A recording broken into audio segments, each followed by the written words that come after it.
Welcome to the Science and Paranormal with Dr. Yana and Dr. Elliott, where science meets the unexpected, where we delve deep into the mysteries that straddle the line between scientific inquiry and paranormal. Get ready for a mind-altering journey as we embark on this phenomenal discovery together on United Public Radio Network 107.7 FM.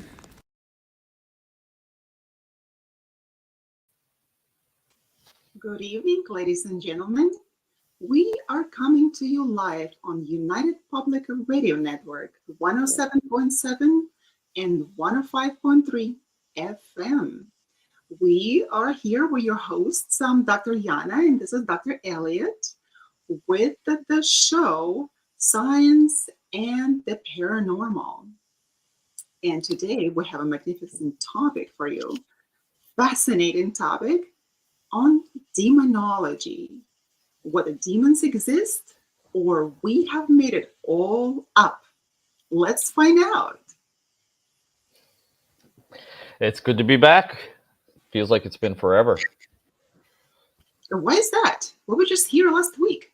How come? I know. It feels like it took us forever to get back on. Maybe I was just excited about demonology. We were lost in space. Yeah, no, I just actually finished teaching a demonology course with my organization, Paranormal Phenomena Research Investigation. This fall, we launched an online school called the Psychological Education Center, where we teach online parapsychology courses. But one of the courses that we decided to run was an introduction to demonology course. I've taken a couple of academic courses in demonology, one from University of Glasgow and another one from where was the other one? It was another one over in the UK. It was Glasgow and I think University of Edinburgh actually, which was really fascinating. But no, it was a good course to teach. I know that your students had to write a paper. Yes. So what I had them do was in that course, I had them write a paper on one of 4 demonology kind of well-known cases. There was the Annalise Michel case. There was, I did include the Enfield poltergeist case, even though it was more poltergeist, and kind of have them like dissect it and find out what they thought was, supernatural, what they thought was could be natural phenomena, and then tell me why the case they thought, had like a demonic influence to it. So it was really interesting. I think everyone really enjoyed the course, and I know I've got a few people that want to take it next time we run it, which will probably be in January. So yeah, it'll be good. It's fun to teach too. I learn stuff too from students. They'll bring up a case maybe I hadn't heard of before, or a concept, and yeah, it's great. And the networking as well, I find is important. You always get to network with other people in the field, and I met some great people this past semester, some great students that I had. Now, are your students primarily in Canada, or they are international students as well? Most of them have actually, but one student that I have right now doing the poltergeist course is over in Italy. So he watches the. It's a flexible program. I designed it to be flexible because I remember, when I joined the Royal Canadian Mounted Police, I was trying to finish my Bachelor of Arts in Criminology. And I had gone off to be a trained police officer. And then once I finished my degree. And I had to do one course per semester because I was working full time and I was working shift work. So I understand the need to be flexible. So what I ended up doing is creating this online flexible learning where we do a live lecture once a week. But if you can't make it, then you can watch the pre-recorded version, and you have a week to catch up and do your discussion question and your readings before we get to week 2. Now, Dr. Elliott, if anyone would be interested in it, the whoever is listening to us or viewing us online, if anyone would be interested, can they also take that course in January? Yeah, yeah. It'll be posted probably soon because, like I said, we have this week we finish up our intro to parapsychology course, and then the week after that we finish up our poltergeist course, and then we'll probably start advertising for our courses in January. So keep an eye out in the next 2 weeks at ppri.net, and you'll see those advertised. Well, fantastic, fantastic. So, if anyone is interested, please check this out and definitely take the course because it's very informative and it covers so many different historical periods and not just the modern understanding of demonology. So, you will learn where demons come from, where the concept itself comes from, and how it transformed up to our days, to our modern days. So, please check it out. Yes, for sure. We start off talking about ancient demonology, which is one of the academic courses that I had taken from either Glasgow or Edinburgh. Um, but we can link stories about demons going as far back as the first documented civilization back in Mesopotamia. In fact, one of the famous demons that they had was Pazuzu, which is allegedly the demon that's based in the fictional movie The Exorcist. That was the name of the demon in that movie, Pazuzu, and he was considered the king of wind. And oftentimes, if the Mesopotamia society had a failed crop or dry season, they would blame, Pazuzu for that.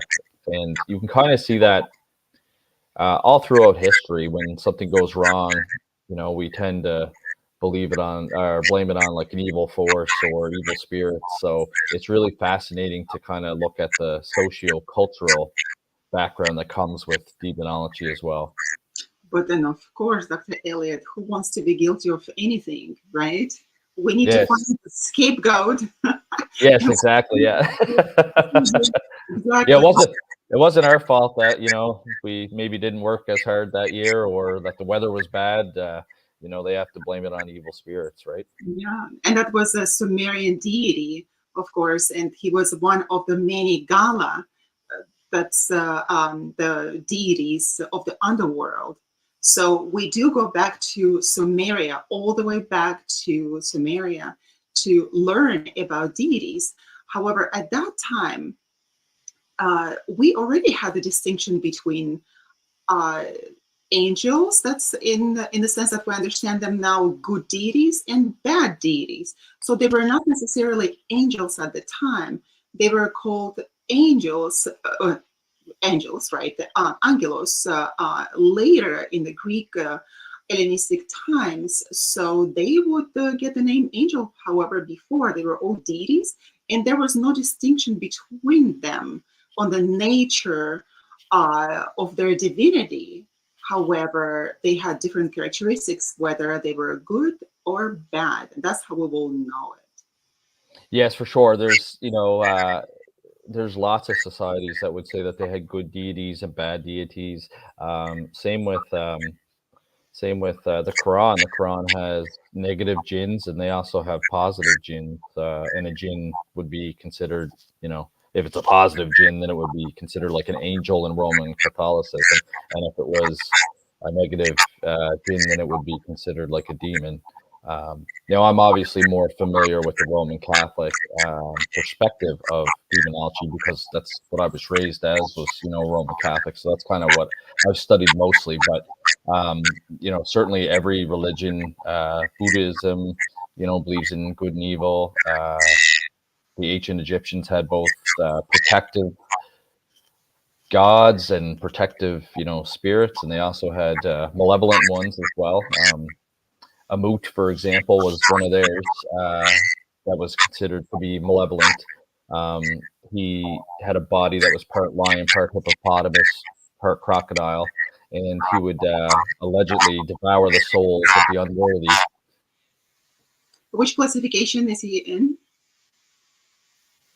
So he would be considered a demon or a malevolent spirit, and his name In was Amut. Christianity, right? In Christianity? Yeah. But there are Nope, different that was. That was Egyptian. Okay. Yeah, This is Egyptian. very similar to Ancient. Confucian demonology. One of them would Yeah. look like a behemoth, right? Yeah, and that would Yes. be them as well. Yeah. Yeah. Yeah. No, Yeah.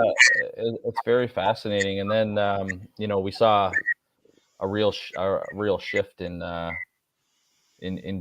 demonology when we got into the 1600s with witchcraft, because witchcraft ended up becoming associated with demonology, and that was mostly in part through the Catholic Church promoting it like that, because they were really fearing paganism and the rise of paganism back then. So they would start to say that the pagan gods are not gods, that they're demons and things like that. So I know it became a touchy subject when I was teaching the course, because they always say to never talk about two things, which is politics and religion. But But nevertheless, you taught the very religious aspect, correct? So when we talk, it's in social aspects, right? If we go and socialize with somebody, yeah, politics and religion probably something that we should stay away from. But you're teaching that subject, and you have already audience that wants to learn that. So yeah, you I have know. I still had some resistance, which was interesting. But I mean, I always like a challenge. So uh, internal resistance, internal.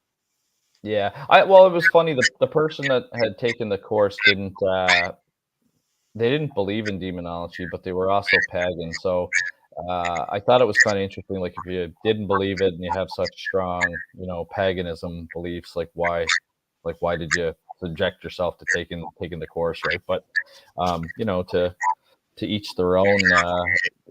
Like I said, I just presented the facts, and I even bashed my religion, which is Catholicism, because the Catholic Church did do a lot of bad stuff, like linking demonology to witchcraft, and a lot of people during the Salem witch trials lost their life. So But at the same time, it's a religion. If we look at the religion from the critical standpoint, right? If we just step aside, I was thinking about today on the Karl Marx.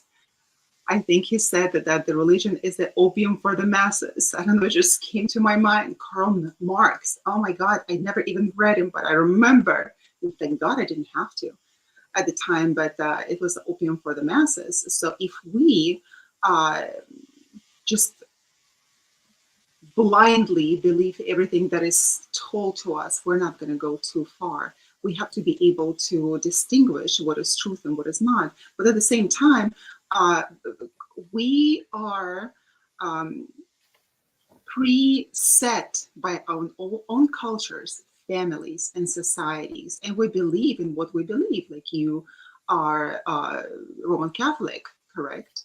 So yes. and you believe in that, and it was very difficult for you to overcome that. And also, like you said, they were bashing Catholicism. However, it wasn't really, because those are historical facts that you were stating, and a lot of bad things happen in every religion when they try to establish themselves, right, and establish dominion at the same time, so the masses would be obedient, and that's one of them. And we remember about the Mario's Maleficarum. If you remember that the what's it called, the Hammer of Witches of the 16th century, written by Kramer. He was the Roman Catholic clergyman who is essentially banished women and blamed women for his own erotic and sexual interests. And any woman who was a free thinker, who was smart and beautiful, they were all hunt down and burned.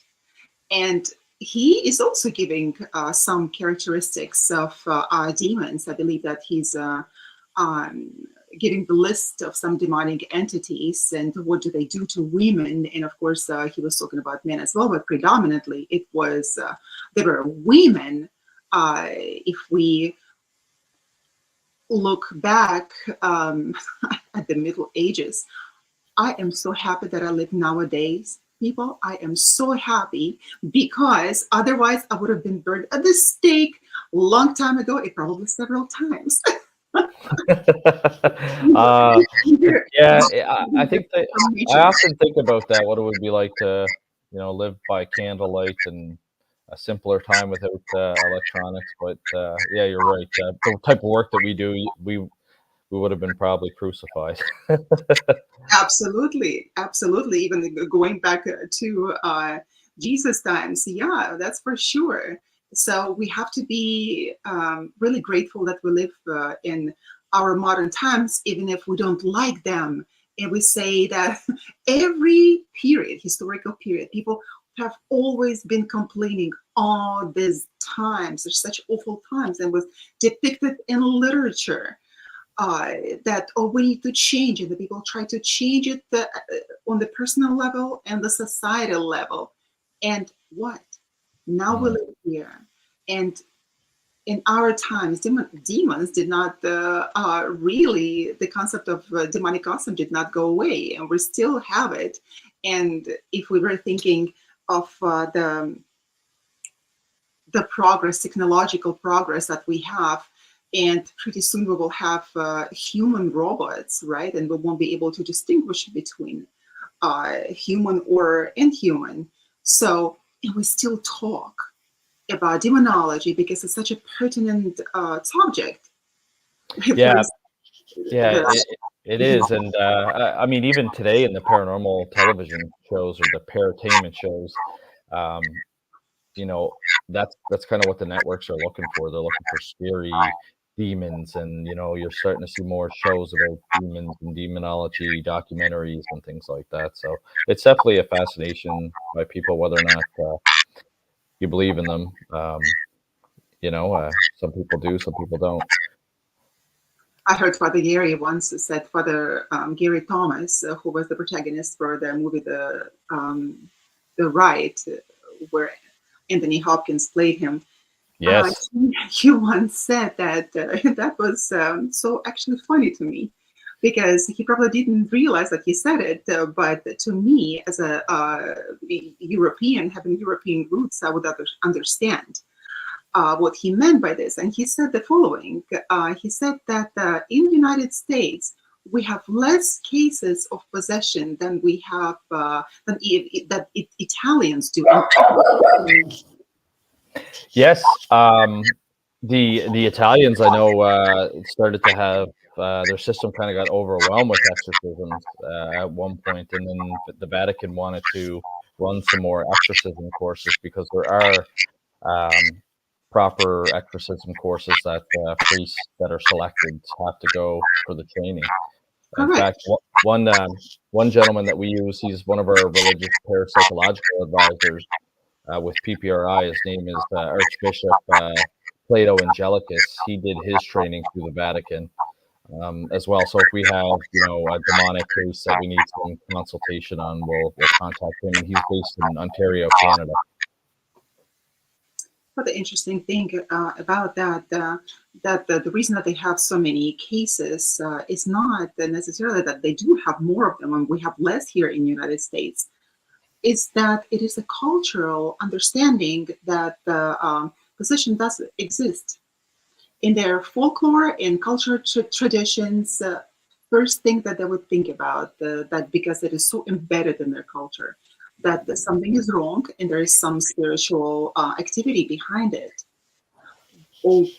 Versus in the United States, why we don't have that many possession cases? Not because we have less of them, but because we like to uh, diagnose people with schizophrenia, for example, right?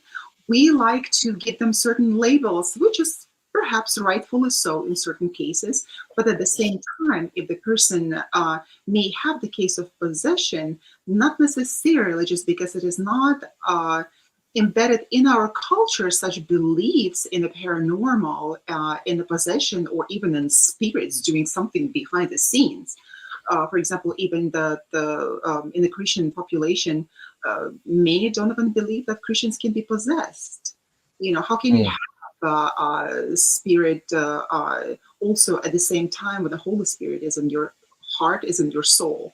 So it is possible to be demonized. That's what they say, but also at the same time, the cases of possession are very much possible, just like in Germany with Annelies Michel.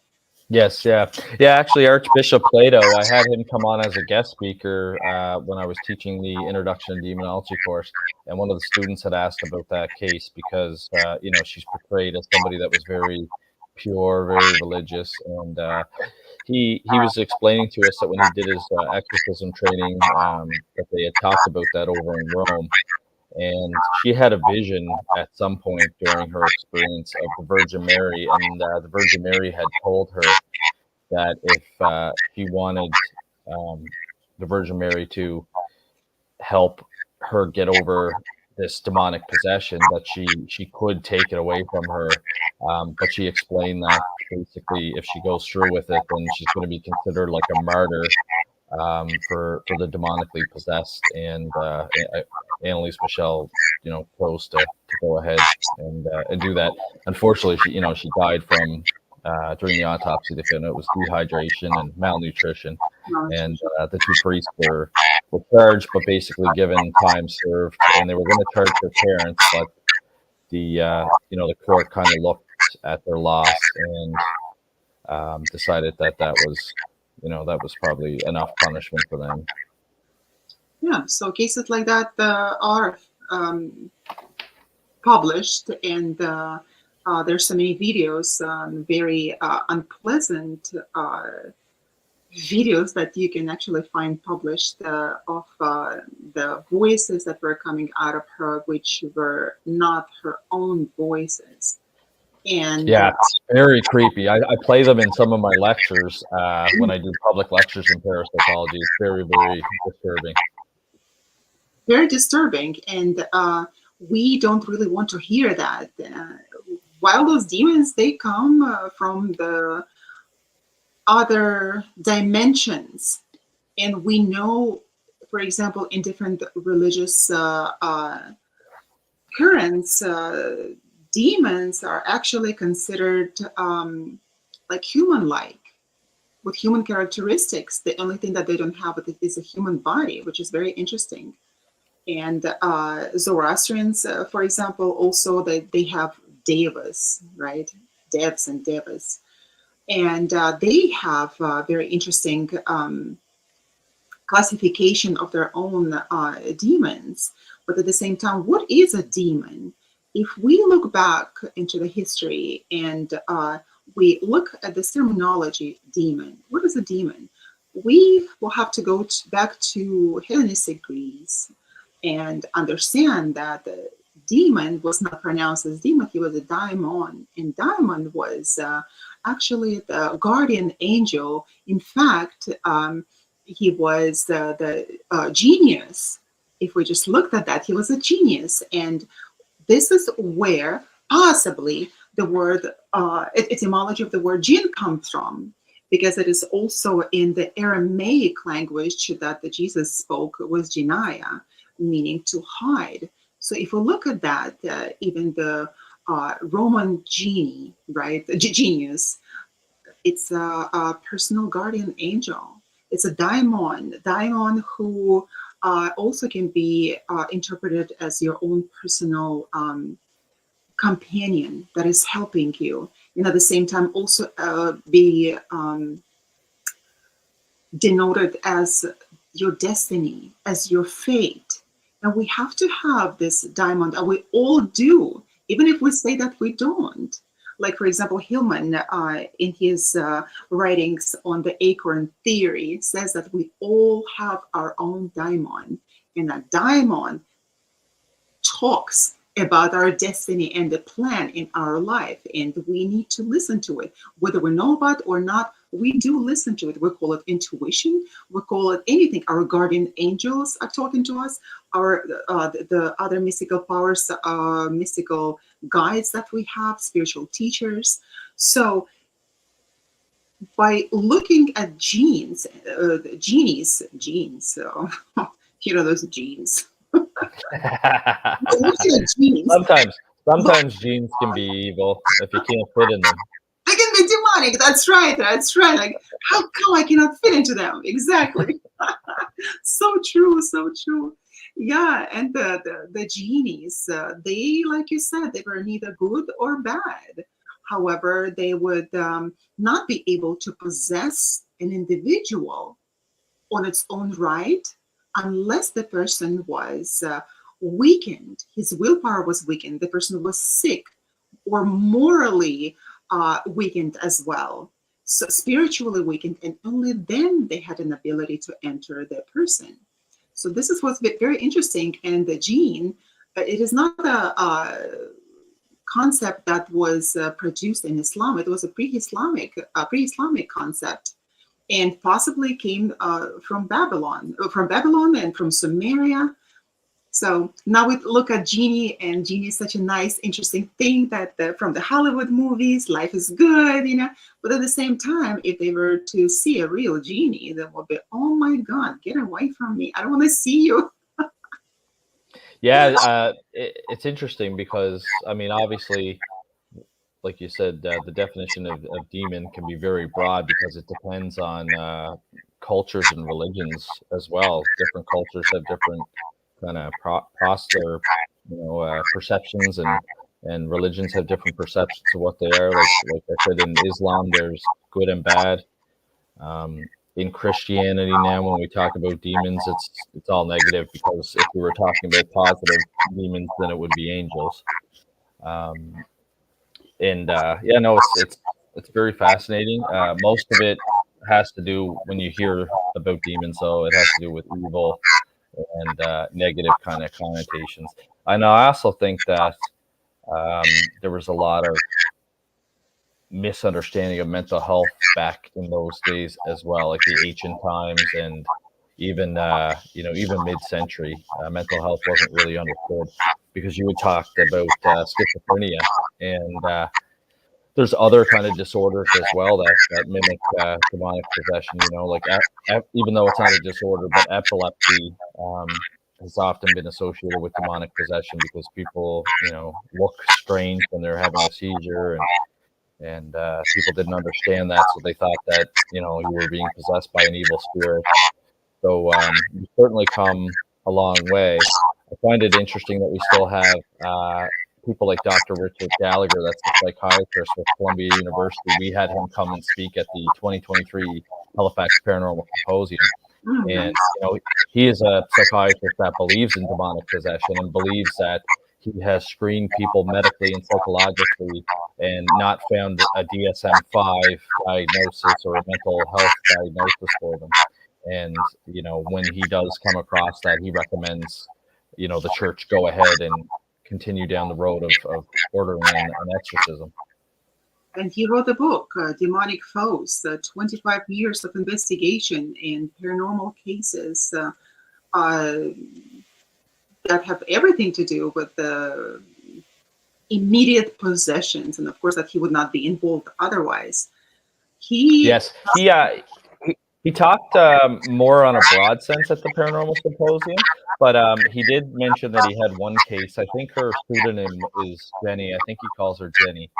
But he did say that Blumhouse Productions is interested in making a movie about it because it was such a pretty wild case. So I purchased his book when we had our symposium. I just have to find the time to sit down and read it. That's wonderful. That's wonderful. But the interesting thing about him is that he is a renowned psychiatrist, and he was actually hesitating even publishing his book because at the time that he was thinking that how could a person of his stance, of his professional stance, be thinking about demonization, demons, or even possession cases, because the scientific community would never understand. But at the same time, he was so persuaded with all those cases that he was necessarily the immediate part of them, right? That he said, I'm going to publish it because there is an audience for that. And he considered that serious enough and weighty enough to publish it. And he didn't care of the scientific community or what they're going to think of him. And of course, I'm sure there was a lot of upheaval about that. How could the mainstream psychiatrist publish some nonsensical thing like that, which is called pseudo scientific writing, right? But nevertheless, if we look at a person like him, and if he wrote this extensive publication on the demonic possessions, that there is something, even for the very skeptical mind, to look into that and say, listen, he is a psychiatrist, and psychiatrist here in the United States, teaching at the medical college, right? Yes. And that lots of people should be even checking out his book, because it comes from the first hand experience. So It does, yeah. And Demonic Foes, it's called. You can get it off Amazon.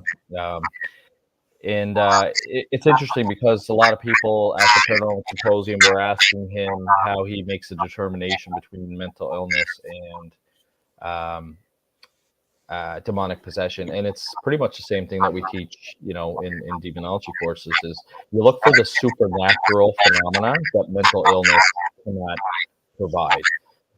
Such as the superhuman strength. We often hear about, a very small, petite person being able to fight off 6 or 8 nurses at the hospital, speaking unknown languages that they haven't been trained in, or have no way of, speaking fluently, having future knowledge.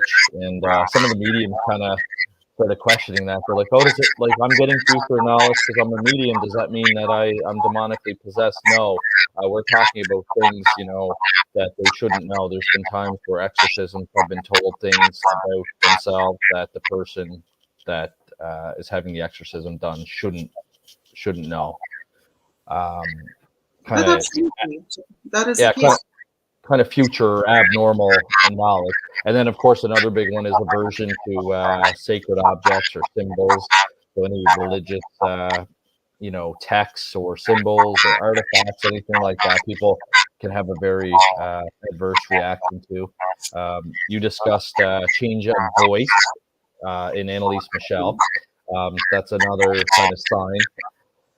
Levitation, obviously, that's nothing to do with mental health. That's a paranormal phenomena that would fall under mind-matter interaction or psychokinesis. A very specific and change in behavior. So somebody that personality just seems to really switch and become aggressive or violent, want to do self-harm or harm to others. And then, of course, like we said, the change in attitudes and beliefs and their behavior. And I've seen some of those. I worked a case in Exeter, Rhode Island, and there was a little boy that was being targeted by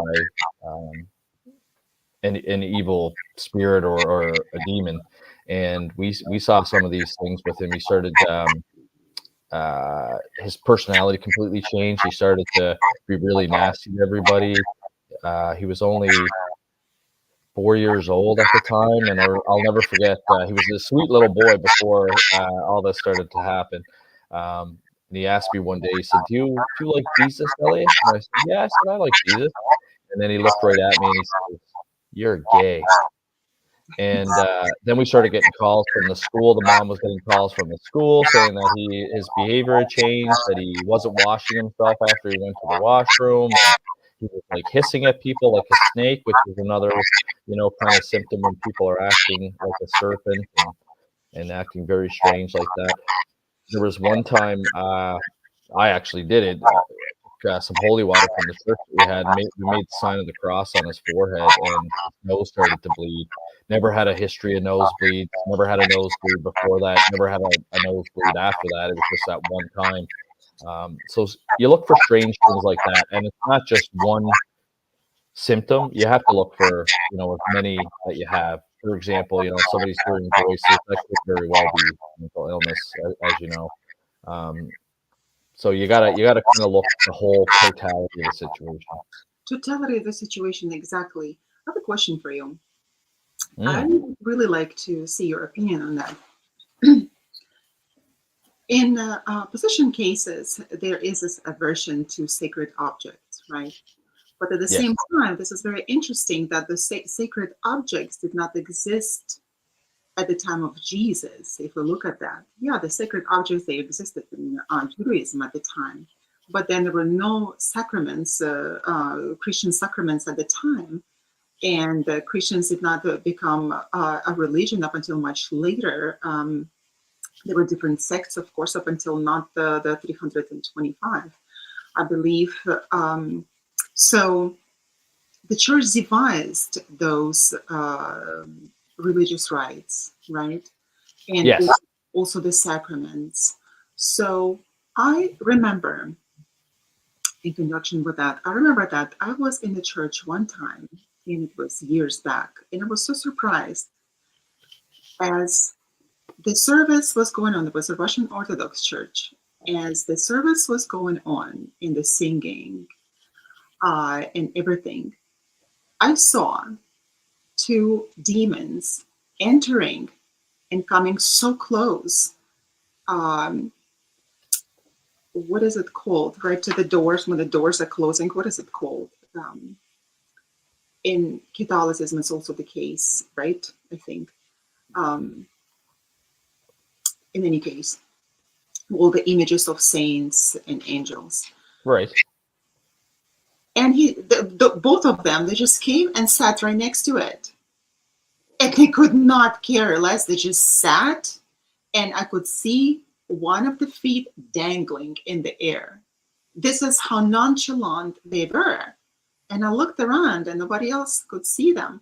So later, I asked the priest, and I said, how is it possible for demons to be able to enter the church? And he said, so what? They want to come and check things out. For them, it is also so interesting what is going on in the church, and they come. And to me, it was such a revelation that they were not at all afraid of any religious artifacts. Mm. So, Yeah, well, it's fascinating that you mentioned that, because most people probably from TV believe, that an exorcism is probably performed in one's bedroom, but it's actually not the case. It's almost as if you're taking your child to be baptized. Most exorcisms are actually performed in the church. So it would be kind of the same concept. You're bringing a male or a female individual into the church to be exorcised, and they can enter that church with the demon inside them, and not for lack of better words, burst into flames, like on the movies. They can come into the church. So yeah, no, it's very fascinating. So some of the things that they'll do is, they'll splash them with holy water and or regular water, and kind of see what their reaction is. There have been cases where people are possessed and they react, um, you know, as if the holy water is like burning them, and it's not holy water; it's just tap water. Um, so perhaps it has something to do with belief. The power of belief is very powerful. So we use it all the time. We think positively and we attract positive intentions. So if the demon is being sprayed with water and they believe that it's holy water, perhaps it's a placebo effect for them. That's one theory.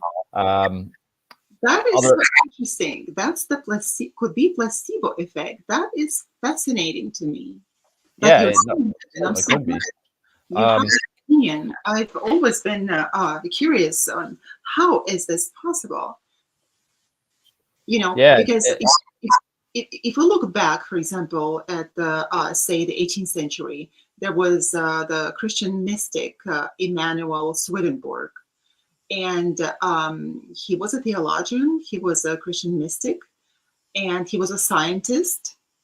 But then he was revealed in one of his dreams that on the nature of demons and the nature of heaven and hell. And to him, the demons were identical to humans. This is so interesting, but to him, it was really the separate two things of the heaven and hell. Whereas William Blake, his contemporary, and we all know him. He, in fact, with the visions that he had, and he made fantastic pictures depicting the hellish realm. He said that he came to the conclusion that there is no distinction between heaven and earth, and all of the entities that are presiding, we think, somewhere in heaven or hell, which is under earth, they are all together in one space. And it is all done for the benefit of humanity somehow. So if we look at the demons and the origins of them, like we have discussed already, that they did not have, that there was no distinction between their nature, divine nature. They're just like, there was a plus and minus put to them. Some were evil and some were good. But at the same time, if we look at the classification of demons, of different classifications of demons, we would find, like, for example, even the Ars Goetia, right, to the Lesser Key of Solomon, from the Testament of Solomon, which is, of course, was not the book that was included into the Bible, but at the same time, it was very interesting classifications of the demons, and how King Solomon actually built his temple with the help of those 72 demons. Now, there was also another classification called Pseudomonarchia Demonium, and that was also written in about the 16th century. However, they don't have 72 demons, they have 69. So all of the different classifications, they can have a different number of them. But then if we look at it, demons, a lot of the demons, what they're called demons, they have positive qualifications, and also they have negative qualifications. So, for example, if we look at the Kabbalistic tradition and the system of Sphirot, the tree of life, if we look at that, then there are 72 angels, and also as the opposite, as the root system, if we look at, would be really the mirror image going into the underworld. There would also be 72 demons as the opposite of 72 angels. So, as the Hermetic tradition says, as above, so below. So it could be just one entity with different characteristics of positive and negative. And one of the more modern characteristics of demons actually does state that. So they can be positive, they can be negative. And the negative, in fact, they're a part of our soul. They represent our shadow. So speaking in scientific terms, by Carl Jung, we need to be working with our shadow and overcoming it, bettering ourselves and becoming good people, overcoming all of those passions and evil inclinations. And by doing that, we will be ascending by working through our shadows. So that is the path to enlightenment. So it was so interesting to me as I have been researching demons and what they are, because at the very beginning of our civilization, for example, they were the fallen angels. If we look at them, the fallen angels, as we understand from the Old Testament, they were, the origin of them was in the Sumerian tradition, coming from Anunnaki. In Anunnaki, of course, they had a god Enlil and god Enki. And what do we have? A very similar story when they were, when they had the lesser class of deities called Egigi that were working to mine the gold, just say that rebelled. I did not want to do that work anymore. And God Enki created humanity to work and mine gold. And when, that's right, yeah. And what's funny about it, that they were considered deities, gods, in the early would be the old Babylonian period, right? That would be considered God and positive. But then in the later Babylonian period, there would be the gods of the underworld. So throughout the history, all these deities, they were jumping up and down, up and down, up and down, depending on the culture, depending on the historical period. So Yeah, that's very fascinating for sure. The Anunnaki and their belief, and I've actually heard it be pushed as far as talking about not necessarily like we always hear about Michael the Archangel, for example, in Christianity. But I actually heard one person that interpreted the tablets as Michael might actually have been a fleet of spaceships from the Anunnaki. And Gabriel, the other archangel, might have been another fleet of ships from the Anunnaki. And it's really fascinating to listen to people's perspectives on that.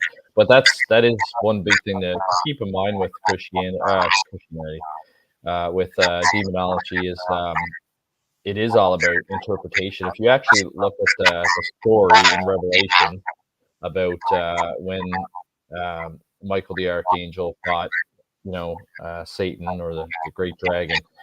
When they casted them out, they didn't say that they actually casted them out to hell. They actually said that they casted them down to earth.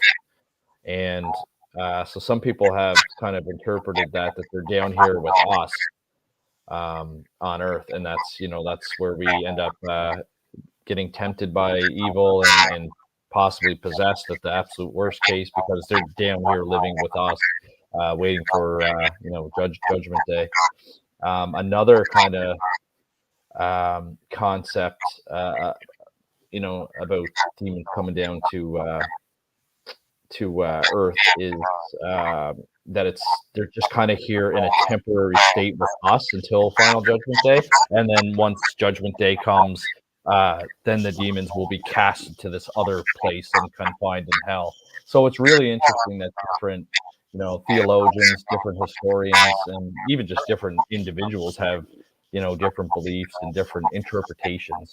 And I mean, a lot of the texts that we get from ancient times, we have to kind of decipher and interpret, so there can certainly be different meanings, and it's a really interesting but really complicated kind of area.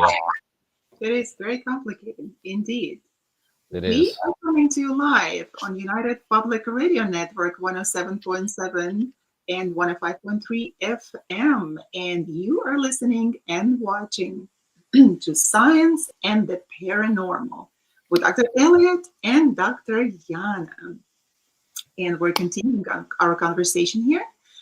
Let's talk about such an interesting topic as dissociative identity disorder. I'm sure Mm. it fascinates many people, and it is still a very unresearched illness. And Yes. not many therapists, they want to deal with it. Nobody wants to even work with people with a dissociative identity disorder. Yes. We just talked about this a little bit this past week in our poltergeist course because dissociative identity disorder oftentimes comes up with living agents in poltergeist cases as well. It's a theory that's thrown around that these individuals are suffering from DID, or dissociative identity disorder. They have multiple personalities. They could be totally, have a total like different behavioral pattern about them, speech pattern about them, and when they slip into this other state, they also suffer from memory loss. So they might not necessarily know or remember what they were doing at that time. And there has been memory loss in demonic possession cases. So when somebody is acting as if they're demonically possessed, when they finally come back to their true selves, they won't remember being demonically possessed, which does kind of fit one of the symptoms of DID.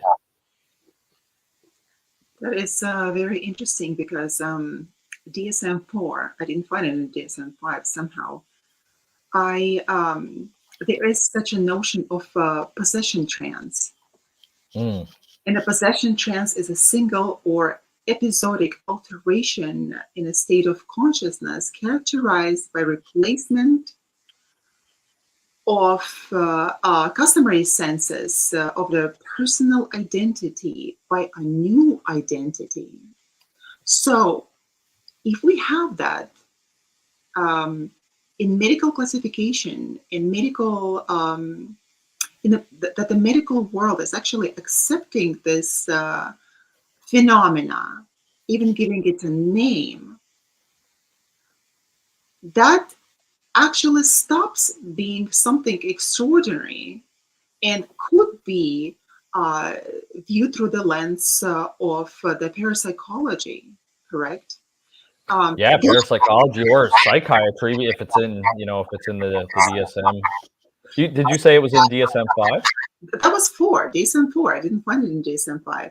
But the thing is that they used to have such a thing as a spirit release technique in the past. I'm not quite sure whether they still use it in psychiatry to do that with the people suffering from dissociative identity disorder.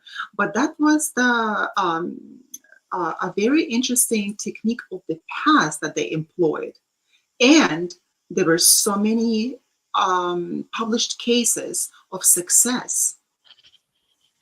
So That's interesting that they would have removed it in the DSM-5. Yeah, I'm possession not. trance, that's a very interesting possession trance. So I guess we're moving forward. If I didn't find it in the DSM-5, maybe four, four at least thought that was a very serious thing as a possession trance. So Yeah, we can be looking at that because what I realized through my own research in hypnosis and working with so many people doing also the past life regression and just simply the regressive hypnosis, I've noticed that simple things as having a good vision and having a bad vision changes under hypnosis. So I would hypnotize a person, bring them into the state, alpha state, and then I will bring them back. And they will still be hypnotized. They will be in the trance. And then I would tell them that they're able to see perfectly, and they do. So, what happens under hypnosis? Because if we were to hypnotize people with dissociative identity disorder, which has to be really approached with caution, um, with an attempt to integrate them that way, that probably could be a potential success there as well. And of course, that I don't have that much of expertise here, but I know that under hypnosis, people that were hypnotized, they were able to perform completely differently than they would otherwise in a normal state of right. consciousness. They would also be able to have not such superhuman powers, but they would be even their cognitive abilities would be enhanced. They would be able to tap deeper into their own reserves, intellectual reserves, and even physical reserves, and be able to do things that they were not able to do otherwise. Hmm. And when I I'm just reaching out, I just did a quick research uh-huh. on why they removed the possession trance from DSM-5. So they claim that it was as a part to be more culturally sensitive because there are some cultures that participate in religious and spiritual practices that involve possession trances. So they actually had removed it for cultural sensitivity. You know, they remove the cultural sensitivity. They removed possession trance because of cultural sensitivity. Yes. Okay, this is very interesting because I remember that the what is this PMS that women have, for Pete's sake, once a month in the DSM-4, I believe it was considered a mental illness. So whatever that they put there, whatever take it away, is not necessarily the indication of them being correct. So Yes. it is not a mental illness, damn it. It is not a mental illness. We women have to take a stance. It is not a mental illness. That's Supernatural interesting. syndrome, that is That's just not supposed to be. So this is very interesting that even if they took it away on the cultural implications, it yes. does Yeah. not remove those cases from every single culture of the world. All of them. Yeah, yeah, exactly. You'd have to take it into context, if you're dealing with like an African tribe or something like that, or some sort of tribe that, does very religious and spiritual practices, then yeah, you have to kind of separate them from, just your typical person that might walk in your door that is But then suffering we from. don't go to Africa and we don't do our research there, right? So for Mm, what we have done, one of the studies was done with 236 cases, and they have discovered that, okay, so they interviewed people, and 86% of the altars were children, helping spirits were 84%, demons were 29%, dead relatives 21%. So if we look at that, they will tell you what they are. Now, there's the question whether we medically believe them or not, But dissociative identity disorder comes to 1.5% worldwide. And it doesn't matter whether it's the United States, whether that's in Italy, or whether that's in Africa. We still have all those cases. However, nowadays, my fear is that with all the woke culture, my fear is that even with dissociative identity disorder, with a tendency of um, preserving the identity of people and really believing their personal narrative, whether that is also going to fall into that category, and the clinicians would be treating identity disorders, dissociative identity disorders, as such as having the right to exist on their own without trying to integrate them. So I've been thinking about that. Maybe that's a crazy thinking, but that really crossed my mind several times. No, I don't think it is crazy. I mean, we live in a cancel culture kind of society now, and we're trying to remove parts of history. We see that with removing statues and changing street names and things like that. Well, you can't really erase history or hide history. You have to learn from the mistakes, and I think it's important to share everybody's side of the story. So, yeah, it's interesting that they would have removed that, Yeah, based, so that's you know. food for thought, right? Exactly, the cancel culture. We're canceling that as well. If we look at schizophrenia cases of 1 in 300 people, and it's increasing somehow. Nowadays, it's increasing the numbers. That would be 0.32% worldwide. And what does this make? 24 million people. And of That's a course, lot.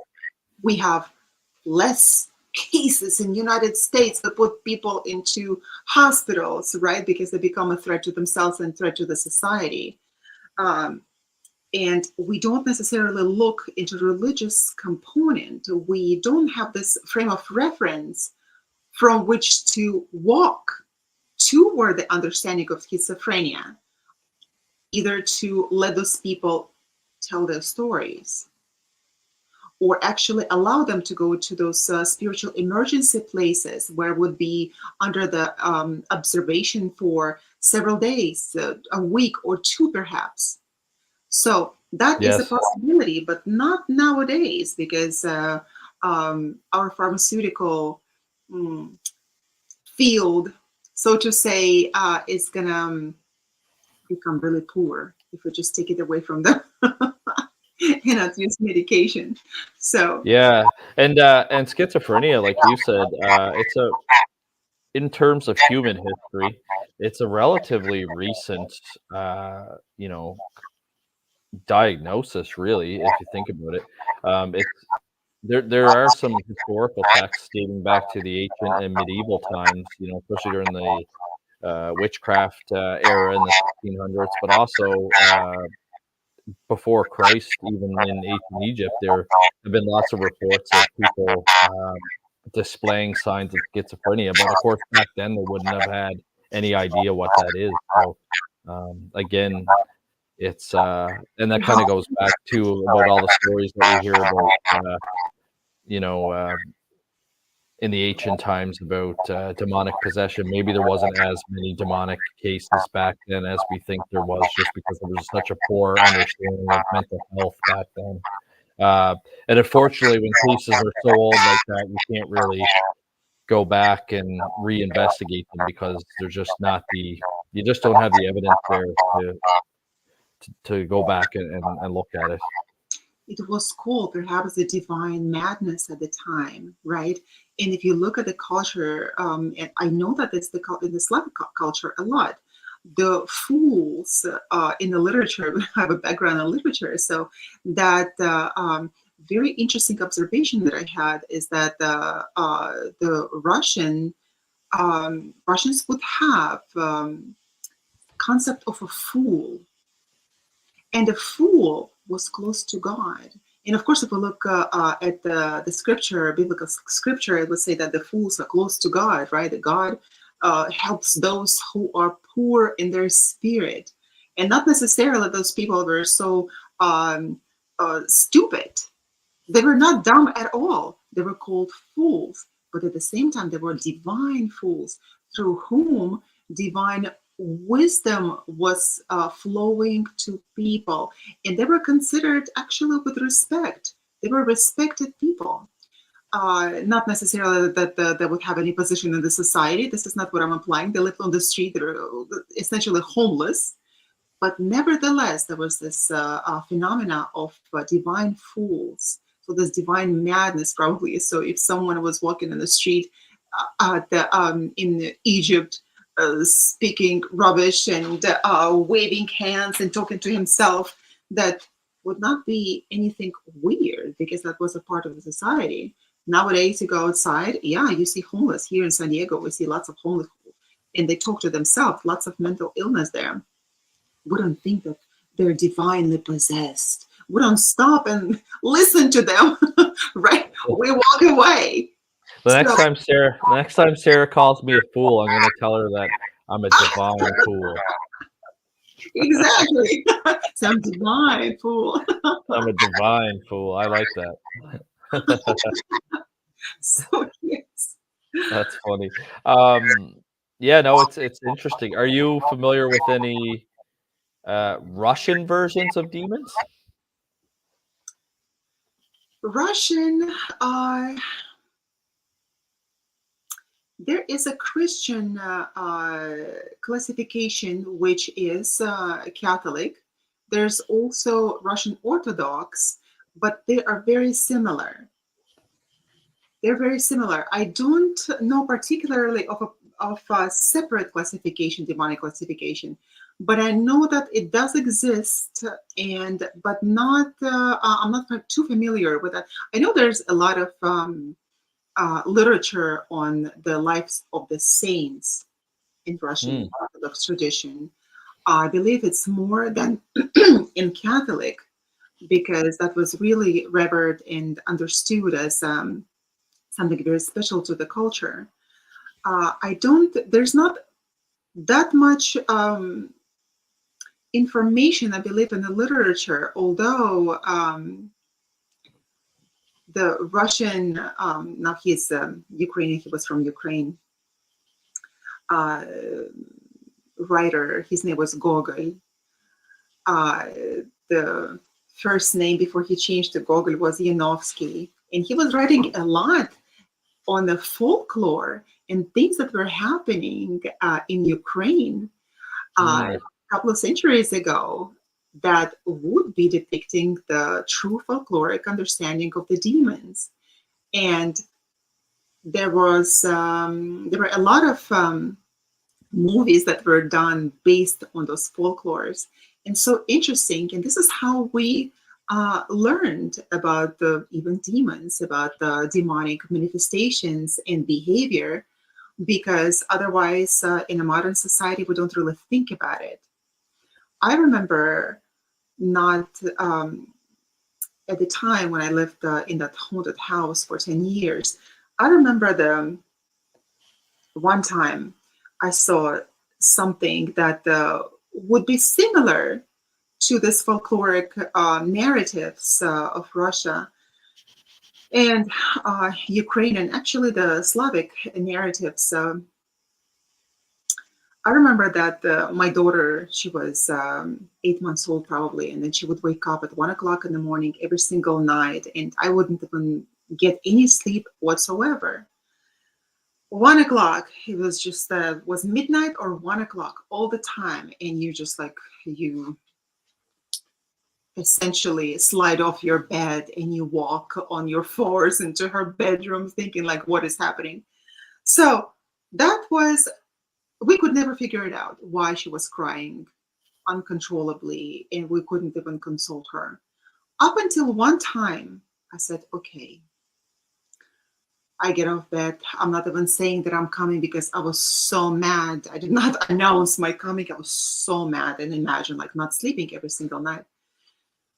So I walk into that room and I look at her crib, and there is the demonic entity sitting on the edge of her bed, swinging his foot that is closer to the floor and playing with her as if she's a cat.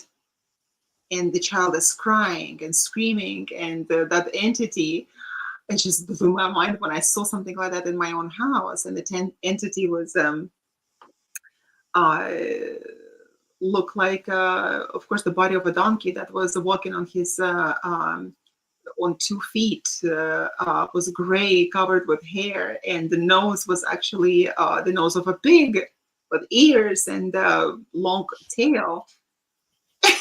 All I did is say, get out of here. What else can you do? Wow.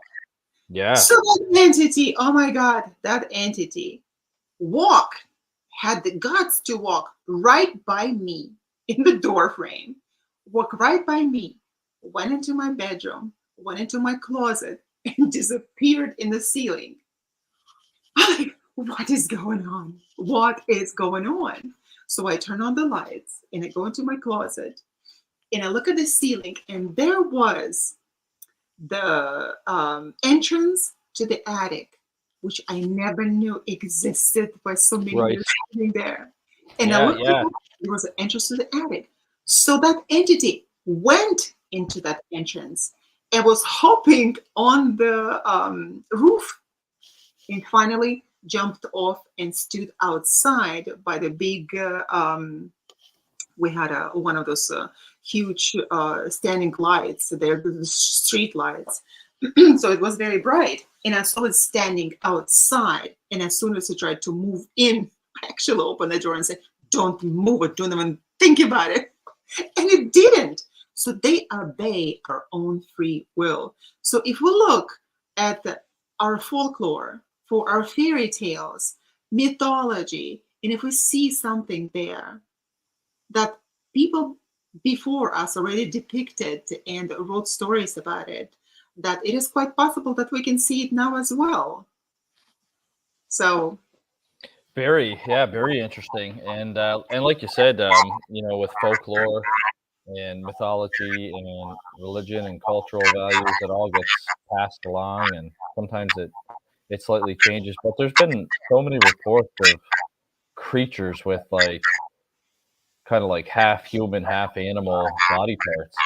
Like I'm thinking of the Wendigo, for example. That's often reported in Native American cultures.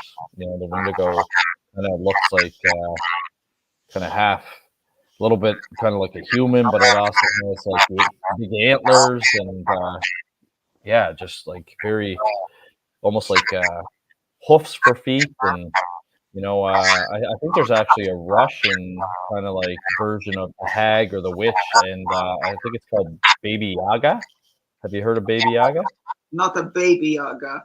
Dr. Baba Eric. Yaga. Sorry, Baba Yaga. Baba Yaga. Baby Yaga. Yeah, that sounds too cute. Yaga could That possibly sounds be too was a cute. baby at some Yeah, point in time. that sounds too cute. We have to make it sound a little bit, yeah, evil. Yeah, Baba Yaga. Well, I Baba Yaga believe it. is the head, but at the same Believe it time, has like chicken legs or something. she lived in the tree house essentially that in a hut that had chicken legs. That's true.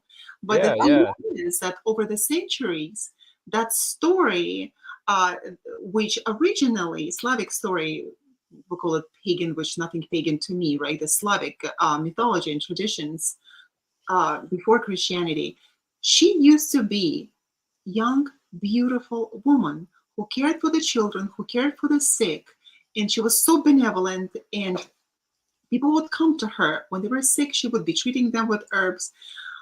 And then with the coming of the Christianity, lots of mythological stories, lots of folkloric stories, they were changed into very negative characters, like, for example, this Baba Yaga.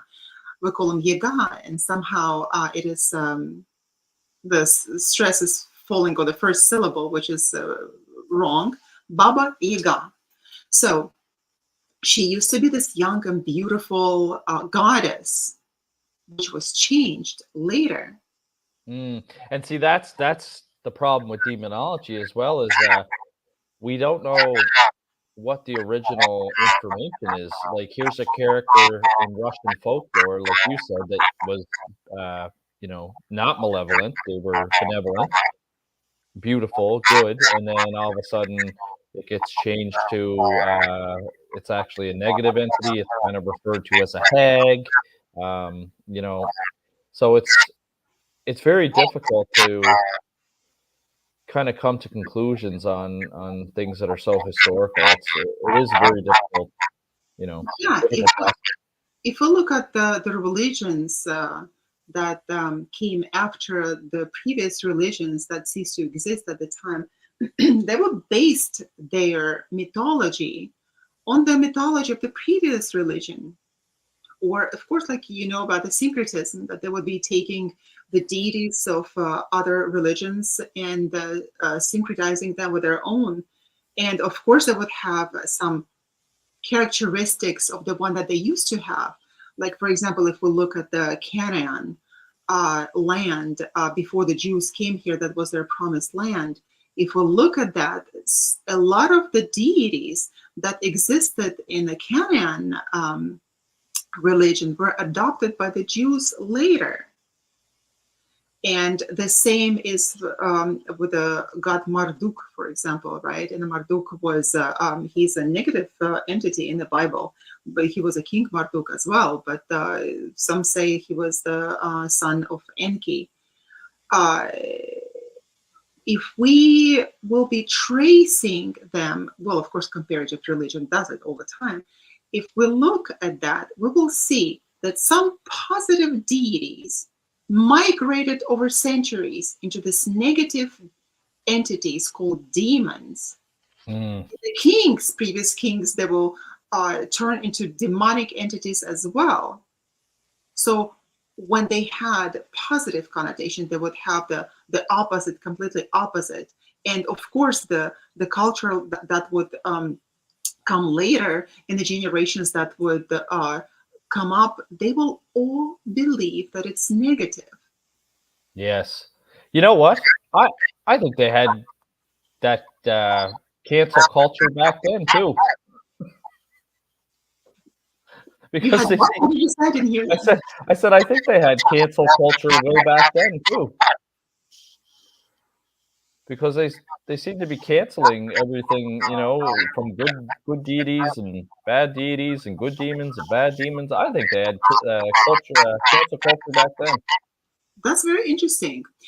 One time, as I was doing my own research and I was drawing, and I like to draw.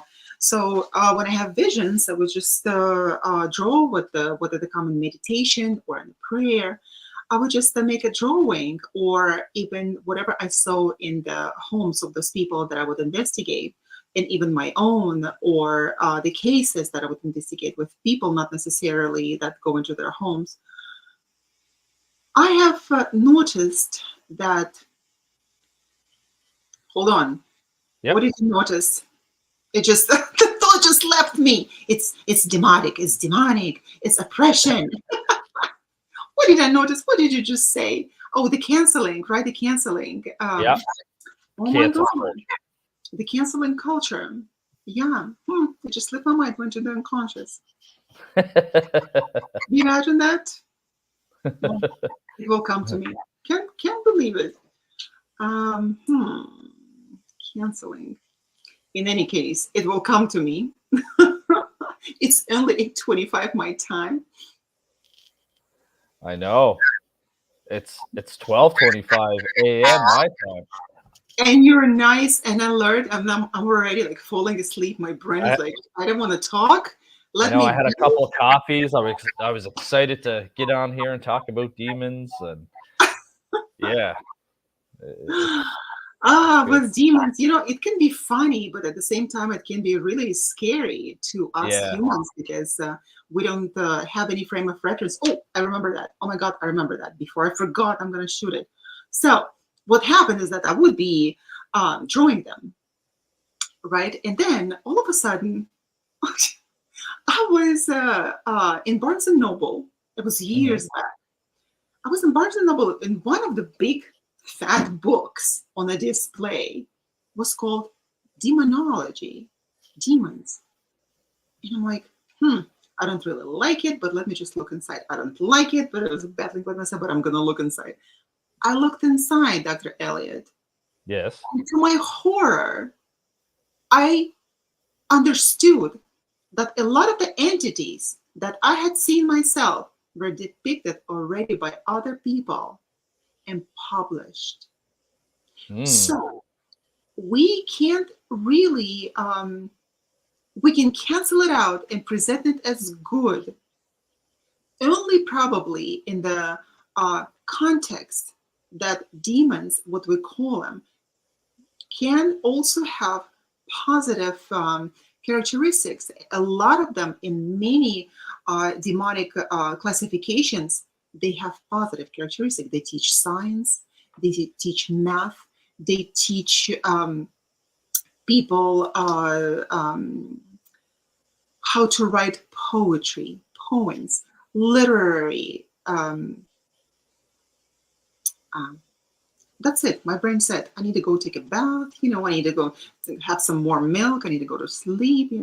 So while those demons can do some nasty things, at the same time, a lot of them do have positive qualities that teach humanity to progress the science forward. And now, when they teach humans about it, now what do we have to do to pay for that knowledge? Perhaps, like in fairy tales, we have to pay for that knowledge, correct? And we Yes. pay maybe with our genius, and the genius nowadays they just considered some exceptional intellectual qualities, correct? When it was given to us, most certainly so, given to us by our own genies, whether it's genes, genies, or a daimon, our personal angel, guardian angel, whatever, you know. So it's fascinating, of course, and I'm not asking people to go out and just seek demons and ask them to give them some, to make them the first scientists of the world, because this is not going to happen, right? Um, we have to be very careful dealing with them. However, even in the, for example, Jewish depiction of the jinn, and they also had that concept which was called shedim, right? They also had so many different characteristics that were from different cultures that collectively became jinn, became shedim, right? So, Yep. what did the clergy do in order to help people? They were getting their names of those genes that are in the people, right? And now we call them demons, and that they were a gene at the time in the entire region. They had to get their name, and believe it or not, all those genes, they could also have different faith. They could have Islam, they could have Christianity, they could have Judaism, which is fascinating to me. I don't know who came up with that idea, but it's so fascinating. And they were negotiating their exit. Well, Negotiating. it's interesting that you mentioned, like good demons, because when you go back and look at some of the other history as well, a lot of the other religions and cultures used to believe that their bad demons today were good. I know in Japanese folklore, I believe that they call their demons Oni, O-N-I, Oni. And back then, they were kind of like protective spirits, and now they're kind of more portrayed as, malevolent and negative. And same with Hinduism. Asuras used to be considered kind of good, and they would protect from evil. But over time, the asuras are now kind of more associated with malevolent deities. So I think it goes back to our theory that they had cancel culture and woke culture back then too. Yeah. So if we look at that, at the time, they were doing whatever they wanted to do, right? With that, and now with this canceling culture, maybe we are witnesses of a very interesting phenomena right now. That perhaps all these demons are going to become the um, we'll start having the positive qualities if we look at how media promotes through different kinds of films and different documentaries. You watch. Mark my words, after this podcast, we're going to start seeing the evil demons become good demons again. And they heard it first on Science and the Paranormal. Exactly, exactly. We called it. We called it. That's out. That's how it is going to be, and which Yeah, no, is it's fascinating though. I agree with you. You know how a lot of these cultures and religions had, positive spirits, and it was all good stuff, and then it somehow over history changed to being considered negative and malevolent, and that's kind of the society that we're in right now. Like I said, the TV networks just love that stuff. The scarier and the more evil that you can present a case, the more that the networks like it. yeah. With dealing with demons, demonic entities. I can't really say whether demons or not, and they all have so many different names, just like they used to happen before. And you have to get a name. I also get the name. I get the name, and this is how I'm able to deal with them. And the interesting thing is that those negotiations that the Hebrews had at the time, we have it in archetypal psychology. We negotiate for these archetypes that what do they want from us. We negotiate their exit as well. So how does that differ with um, science and religion? Where do we put that line, Dr. Elliott? Where do we draw that line? Where? That's a good question. Where do you? I don't think that we're going to be able to solve it today, but we can at least theorize and hypothesize about it, and try to find some solutions for it, because there were people before us, and behind as well. They're standing there with their books, massive books of research. And we are based, our own research is also based on their writings, right? And whatever they could have dug out, and they did. And that's how we can come to understanding of what we know now. Yeah, no, that's very true. Um, it's yeah, it's fascinating, and that's why I always get my students as well to do your own research as well, because it's important to kind of dig into the stories. When you teach a course, it's only kind of surface level, and like even just tonight, us discussing it's interesting to kind of see that we've noticed a, a change, like what we see today in modern society. We see a lot of change from benevolent spirits that were good and helpful that were later on converted over to being negative and evil. Um, you know, who's right, and who tells us that it's right. That's absolutely true. It is very important to also understand that all the great teachers throughout the ages, they never said, follow me and believe me, what I said. They would also always say that this is my story. This is how I see it. This is how I believe it. Find your own way. Even Jesus never said, follow me. He said also, be a good person, but believe in God in his case. But at the same time, he did not create that cult of Jesus that became Christianity. So they would all say, find your own way. And if we have listeners and viewers as well, I would really encourage everyone to start thinking on their own and not actually believing everything that you see. Have a critical mind. If you, for example, see something, or through the prayer or through meditation, that something comes to you, write it down, do your own research, ask, but be very careful. We have to always protect ourselves before we deal with any type of negative entities. And there's so many different ways. Perhaps we can discuss them in the future episodes. But I wouldn't go and start communicating with them and asking them for favors.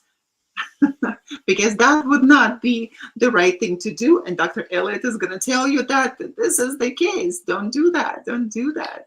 Otherwise, you Yeah, can. and that's the thing. If you believe in modern demonology today, you'll often hear a lot of stories about, especially when you talk to exorcists, that once somebody is exorcised from possession, they kind of have a void in their life. They almost feel like they're missing something because that entity, even though it was negative and causing them a lot of chaos in their life, it kind of filled up some sort of void that was in them, some sort of void that they had opened up to receive that demon at some point.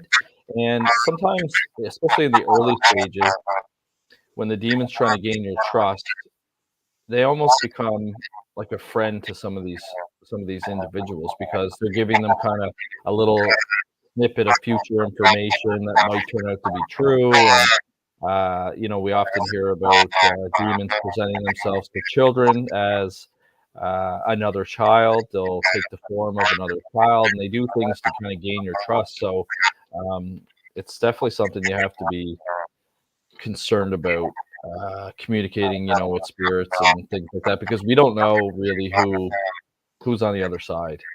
We And don't. even from talking to mediums, when I interview mediums and talk to them, I know that they can kind of sense whether something's a male energy or a female energy.